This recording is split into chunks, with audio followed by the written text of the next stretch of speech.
And this goes to the poor, my next thing I wanted to, next clip, which is on poor communication and outreach. And your lovely young lady has some great comments on this, and we'll get to it on the other side of this clip. We talk a lot about AMI, we talk a lot about Article 80, and a lot of people don't understand what that is. And then coming to meetings, it's really hard for everyday working people because they have to work to pay for rent, or they have to work to pay for groceries. And they really can't take time out of their day to come and talk about these if they don't feel like their voices matter. Also, like, a lot of people are afraid to go because they don't understand what they're going to. And during the workshop, it was done in two parts because it's really hard to ask for people's feedback when they're still processing what is being shared with them. But yeah, I felt like when saying like people aren't going to these meetings because they're not interested is not right. It's more of like,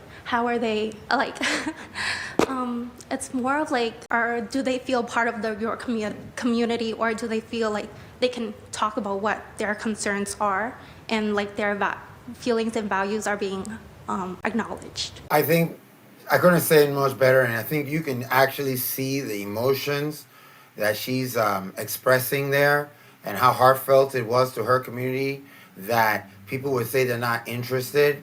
Meanwhile, it's really that, I mean, you're talking about engineering terms and zoning and building heights and S1 and S2 and all these, you know, AMI and like she said.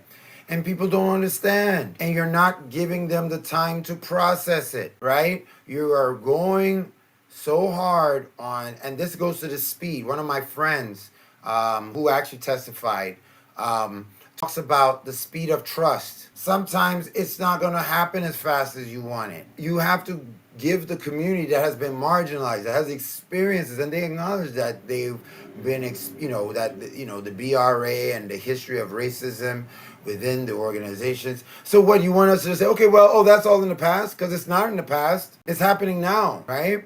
And it's not that people are explicitly doing it, they're just building on the racism of old. So poor communication and outreach is a major component.